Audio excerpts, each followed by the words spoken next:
Good morning everyone. Welcome to PW only IAS. दोस्तों, New Zealand और भारत के बीच में आज साइन होने जा रहा है एक फ्री ट्रेड एग्रीमेंट। अब आप लोग फ्री ट्रेड एग्रीमेंट आप समझते होंगे।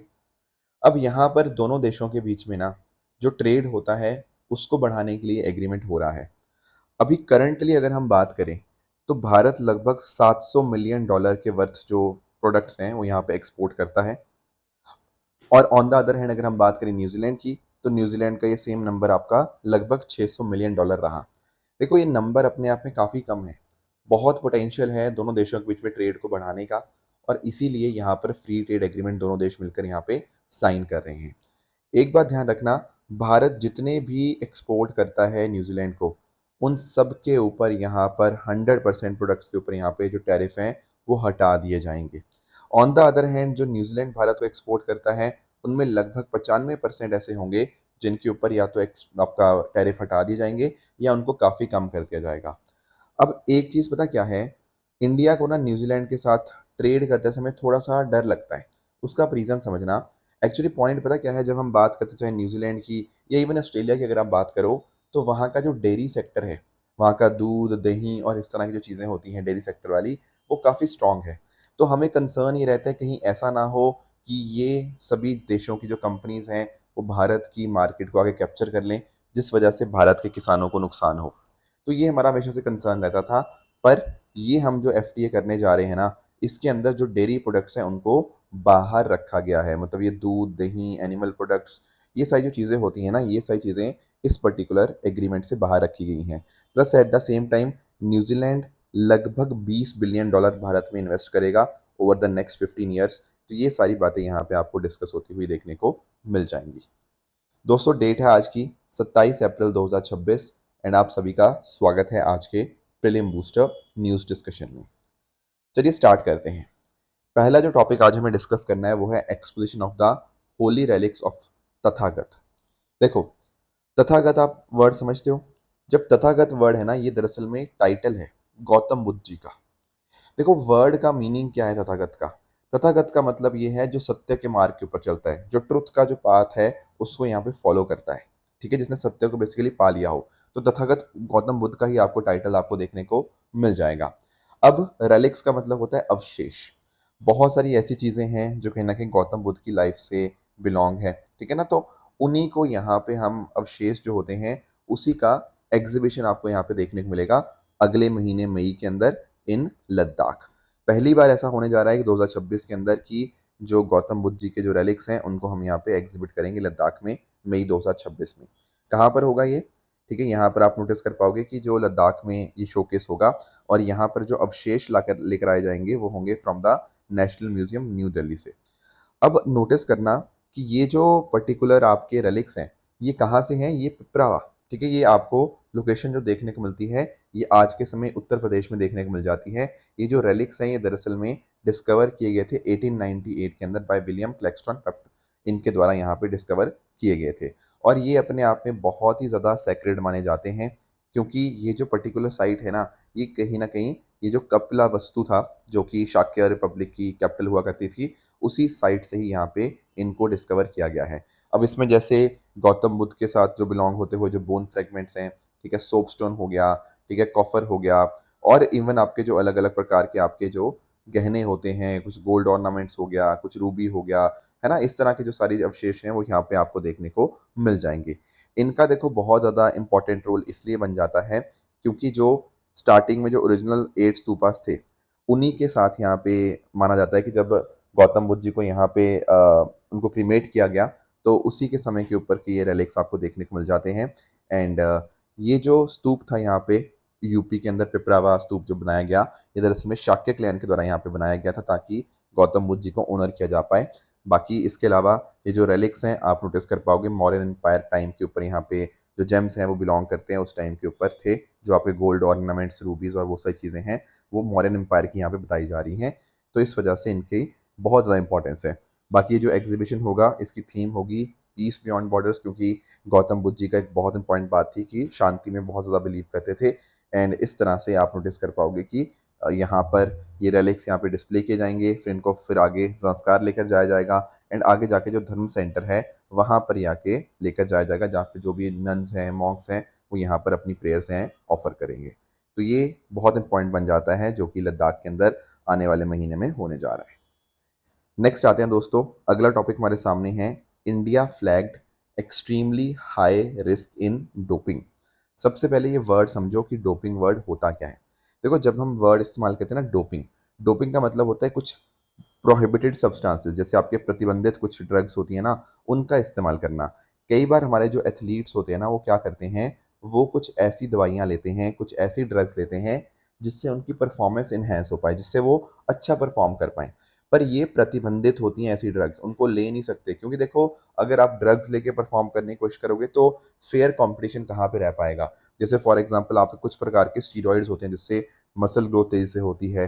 फिर कुछ एथलीट्स पता क्या करते हैं, अपनी अलर्टनेस बढ़ाने के लिए, एंडोरेंस बढ़ाने के लिए, स्ट्रेंथ बढ़ाने के लिए कुछ स्टिमुलेंट्स लेते हैं, कुछ हार्मोन्स लेते हैं, कोई स्टेमिना बढ़ाने के लिए लेता है, कोई आरबीसी काउंट बढ़ाने के लिए लेता है ना। ये सारी जो चीज़ें होती हैं इनको हम यहाँ पे डोपिंग के अंदर कंसिडर करते हैं। इनफैक्ट ना कुछ मास्किंग एजेंट भी आते हैं। मास्किंग मतलब ऐसे सब्सटेंसेस जो छुपा देते हैं बेसिकली कि आपने कोई प्रतिबंधित ड्रग ली है। इन सब चीज़ों को लेना अपने आप में अलाउड नहीं होता और यही सारी चीज़ें आती हैं डोपिंग के अंतर्गत। तो डोपिंग बहुत इंपॉर्टेंट बन जाता है कि इसको रोकना। बाकी हमारे पास दुनिया भर में एक एजेंसी है जिसका नाम है वाडा, वर्ल्ड एंटी डोपिंग एजेंसी। इसको 1999 में बनाया गया था इंटरनेशनल ओलंपिक कमेटी के द्वारा, ताकि हम दुनिया भर के अंदर जो डोपिंग हो रही है उसके अगेंस्ट यहाँ पे लड़ पाएं। इसके हेडक्वार्टर आपको मॉन्ट्रियल कनाडा में यहाँ पे देखने को मिल जाते हैं। तो क्या करता क्या है वाडा, देखो एक तो कोड देता है, ये बताता है अलग अलग देशों को कि आपको क्या क्या चीज़ें करनी है सो दैट आप एंटी डोपिंग रूल्स के साथ यहाँ पे आप कंप्लाई कर पाओ। प्लस जो भी सब्सटेंसेस, जो भी ड्रग्स होती हैं, उनको यहाँ पे बताता है कि ये सारी लिस्ट है, ये सारी चीज़ें आप नहीं ले सकते। ठीक है, ये सारा काम यहाँ पे इसका रहता है वाडा का। अब वाडा तो दुनिया भर के अंदर है, इंडिया ने क्या बनाया है, नाडा, नेशनल एंटी डोपिंग एजेंसी। तो भारत सरकार ने 2009 में इसको बनाया था ताकि जो भी वाडा के अलग अलग रूल्स हैं हम उनके साथ यहाँ पे कंप्लाई कर पाएँ। हम अपने देश के अंदर जो हमारे एथलीट्स हैं उनके अंदर हम अवेयरनेस जनरेट कर पाएँ कि कौन से उनकी ड्रग्स ले सकते हैं, कौन से नहीं ले सकते। ठीक है ना, तो वो सारी चीज़ें यहाँ पे भारत देश के अंदर यहाँ पे नाडा देखता है। अब पॉइंट पता क्या है, भारत के रिगार्डिंग एक बुरी खबर यहाँ पे आपको देखने को मिली है कि जो एथलेटिक्स इंटीग्रिटी यूनिट है, जो मॉनिटर करता है कि कैसे कैसे डोपिंग के रिगार्डिंग चीज़ें हो रही हैं, तो उसने भारत को कैटेगरी ए में डाल दिया है। कैटेगरी ए में डालने का मतलब, कैटेगरी ए में डालने का मतलब ये है कि भारत के एथलीट्स सही ढंग से रूल्स को फॉलो नहीं कर रहे हैं डोपिंग के कॉन्टेक्स्ट में। मतलब बहुत सारे भारत के एथलीट्स ऐसे हैं जो डोपिंग कर रहे हैं, प्लस एंटी डोपिंग रूल के वायोलेशंस भारत के अंदर बहुत बहुत ज़्यादा हो रहे हैं। तो that is the whole concern. पहले भारत जो होता था ना वो कैटेगरी बी में होता था, अब कैटेगरी ए में ला दिया गया है। तो अब बहुत हाईएस्ट जो रिस्क होता है ना उसके अंदर यहाँ पे इनको क्लासीफाई किया गया है भारत को। पर बाकी दुनिया में देखो काम अच्छा चल रहा है, जैसे बहरीन की बात करें तो पहले वो कैटेगरी ए में था, अब वहाँ से उसको हटा दिया गया है। पर भारत के रिगार्डिंग उन्होंने यही बात करी है कि बैंड सब्सटेंसेस बहुत ज़्यादा जो हमारे एथलीट्स हैं वो लेते हैं ऑफ सीजन के टाइम के ऊपर। इवन जो यंग एथलीट्स हैं वो बहुत सारे अलग अलग डोपिंग के अंदर यहाँ पे इन्वॉल्व हो रहे हैं। अवेयरनेस कम है लोगों के अंदर यहाँ पे एंटी डोपिंग नॉर्म्स के रिगार्डिंग। एंड इवन रिगार्ड हम बात करें नाडा की, कि देश भर के अंदर जो काम देखता है वहाँ पर भी क्या है, जो सिस्टम है बहुत पुराना हो चुका है, इंस्टीट्यूशन में कुछ कमियां हैं, क्वालिटी के ऊपर यहाँ पे कंसर्न किसी का है ही नहीं। पॉइंट पता क्या है कि आप नंबर के ऊपर देखे जा रहे हो कि हाँ हमने इतने एथलीट्स को टेस्ट करना है, क्वांटिटी के ऊपर ध्यान है, क्वालिटी के ऊपर यहाँ पे किसी का ध्यान है ही नहीं, ऐसा यहाँ पे बताया जा रहा है। प्लस यहाँ पे जो स्टाफ होता है वो नाडा के अंदर आता जाता रहता है, तो कोई परमानेंट स्टाफ बहुत लंबे टाइम तक यहाँ पे है नहीं। टेस्टिंग के अंदर यहाँ पे कमियां हैं, तो कहीं ना कहीं भारत की जो क्रेडिबिलिटी है वो काफ़ी ज़्यादा कम हो रही है। जैसे 2024 की भी अगर हम बात करें तो 3 भारत के टॉप एथलीट्स ऐसे थे जिनको फ्रांस के अंदर एंट्री यहाँ पे मना कर दी गई थी क्योंकि वो डोपिंग के अंदर यहाँ पे इन्वॉल्व थे। तो पॉइंट यही है कि इससे कहीं ना कहीं भारत की जो इमेज है वो कहाँ पे खराब हो रही है, और इसके लिए यहाँ पे नाडा को बहुत इंपॉर्टेंट स्टेप्स लेने होंगे ताकि हमारे जो एथलीट्स हैं वो यहाँ पे डोपिंग प्रैक्टिस के अंदर इन्वॉल्व ना हो। आगे आते हैं दोस्तों, नेक्स्ट टॉपिक पे चलते हैं, that is regarding world malaria day. दोस्तों वर्ल्ड मलेरिया डे सेलिब्रेट किया जाता है हर साल 25 अप्रैल को। वर्ल्ड हेल्थ ऑर्गेनाइजेशन यहाँ पे इसको सेलिब्रेट करता है। अब इसका थोड़ा सा अगर मैं आपको बैकग्राउंड बताऊं कि हम आखिर 25 अप्रैल को क्यों सेलिब्रेट करते हैं, तो देखो पॉइंट पता क्या है कि अगर हम थोड़ा पास्ट में जाएं तो पहले पता क्या होता था। पहले अफ्रीकन मलेरिया डे सेलिब्रेट होता था। ये ना पहले की बात है, मतलब 2000 आप जैसे 7-8 के पहले की अगर आप बात करो ना, तो उससे पहले ये वर्ल्ड अफ्रीकन डे यहाँ पे सेलिब्रेट किया, अफ्रीकन मलेरिया डे यहाँ पे सेलिब्रेट किया जाता था। बट 2007 में वर्ल्ड हेल्थ असेंबली ने यहाँ पे बोला कि नहीं, हमें वर्ल्ड मलेरिया डे सेलिब्रेट करना चाहिए। और उसके बाद से हम हर साल 25 अप्रैल को इस तरह से वर्ल्ड मलेरिया डे के रूप में सेलिब्रेट करने लग गए। 2007 में असेंबली ने बोला, तो 2008 से ये चीज़ यहाँ पे स्टार्ट हो चुकी थी। एंड इस तरह से ये हर साल यहाँ पे हमें देखने को मिलता है। इस बार की जो theme it is driven to end malaria, now we can, now we must. ठीक है ना। तो पॉइंट पता क्या है, मलेरिया को हमें ख़त्म करना है।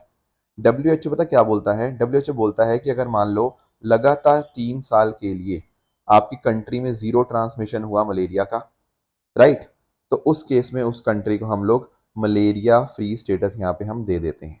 इस तरह से ये काम करता है। अब मलेरिया के आप बारे में जानते होंगे, मलेरिया एक इन्फेक्शियस डिजीज है, हमने कई बार डिस्कशन किया है, जो कि ट्रांसमिट होती है by the female anopheles mosquito. And ये इसके लिए जो प्लाज्मोडियम प्रोटोजोआ यहाँ पे इसको कॉज करता है।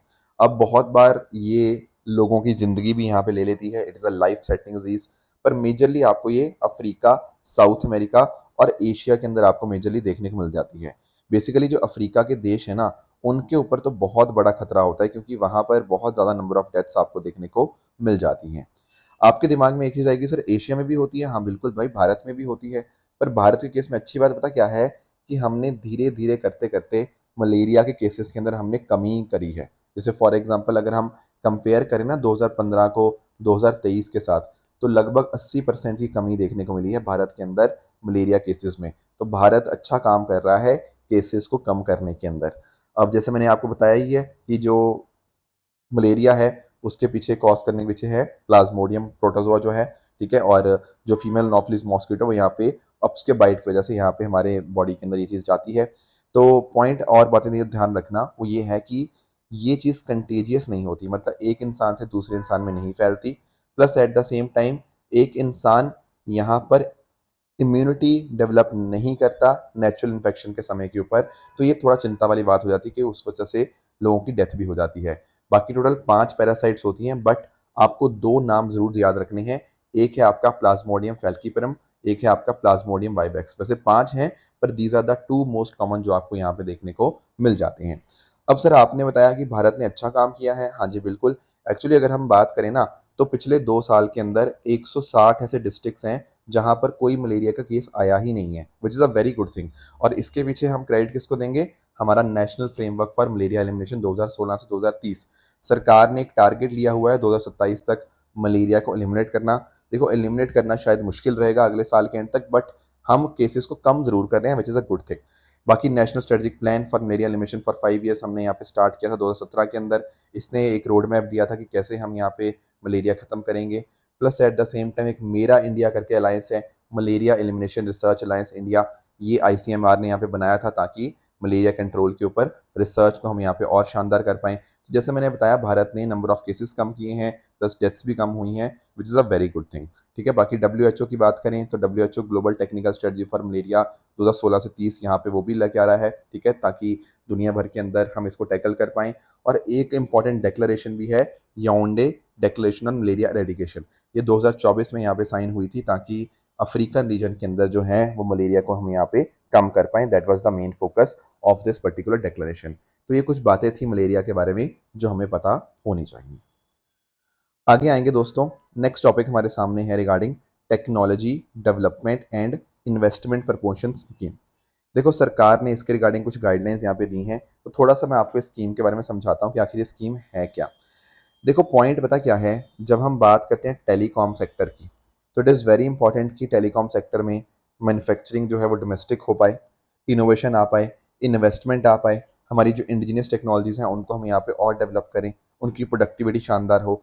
इसके लिए ही आपको ये स्कीम देखने को मिलती है, technology development and investment promotion scheme. अब इस साल के लिए मतलब अगले 5 साल के लिए 200 करोड़ यहाँ पे इसके लिए एलोकेट किए गए हैं। और इसके माध्यम से हमारे रिसर्च एंड डेवलपमेंट बेहतर होगा। 5G 6G टेक्नोलॉजीज़ इनके ऊपर हम और शानदार काम कर पाएंगे। और आप नोटिस कर पाओगे टेक्नोलॉजी सेक्टर तो और आपका टेलीकॉम सेक्टर तो बहुत ज़्यादा इंपॉर्टेंट बन जाता है, और इसीलिए यहाँ पर ये स्कीम आपको देखने को मिल जाती है। अब इस पर्टिकुलर स्कीम के माध्यम से ना हम चाहते हैं कि हम लोग भी दुनिया भर की बॉडीज़ के अंदर और ज़्यादा इंगेज हों। जैसे फॉर एग्जांपल आप सबको आईटीयू के बारे में सुना होगा, इंटरनेशनल टेलीकम्युनिकेशन यूनियन। ये यूनाइटेड नेशन की ही आपको एक स्पेशलाइज्ड एजेंसी आपको देखने को मिलती है। ये आपके इन्फॉर्मेशन एंड कम्युनिकेशन टेक्नोलॉजी के साथ डील करती है। आपके रेडियो स्पेक्ट्रम हो गया, सैटेलाइट ऑर्बिट हो गया, उन सबको एलोकेट करना इसी का काम रहता है। तो उसमें हम अपना पार्टिसिपेशन बढ़ाना चाह रहे हैं। फिर थर्ड जनरेशन पार्टनरशिप प्रोजेक्ट, यहाँ पर आप 3G 4G 5G 6G इसके लिए जो भी स्टैंडर्ड्स होते हैं वो यही टेलीकॉम स्टैंडर्ड ऑर्गेनाइजेशन जो है आपकी थर्ड जनरेशन पार्टनरशिप प्रोजेक्ट, इन्हीं का कोलैबोरेशन आपको देखने को मिल जाता है। फिर 1M2M, M2M का मतलब यहाँ पे क्या है, M2M here stands for machine to machine. ये फोकस करता है आपका इंटरनेट ऑफ थिंग्स, जो IoT होता है ना, IoT डिवाइसेस के लिए, IoT स्टैंडर्ड्स के लिए ग्लोबल इनिशिएटिव आपको देखने को मिल जाता है। तो इन सभी टेलीकॉम चीज़ों के रिगार्डिंग हम चाहते हैं कि हम भी और ज़्यादा शानदार हों। हम चाहते हैं कि हमारे देश में जो स्टार्टअप्स, MSMEs, अकेडमिया, रिसर्च, ये सारी चीज़ें और ज़्यादा बेटर होके इनोवेशन प्रमोट करी जाए। उसी लिए ये स्कीम आपको देखने को मिलती है, TDIP, technology development and investment promotion scheme. और इसको इम्प्लीमेंट किया जा रहा है through the telecommunication standard development society India, telecom centre of excellence and telecommunication consultant India limited. ये सारे मिलकर यहाँ पे स्कीम को यहाँ पे रन कर रहे हैं।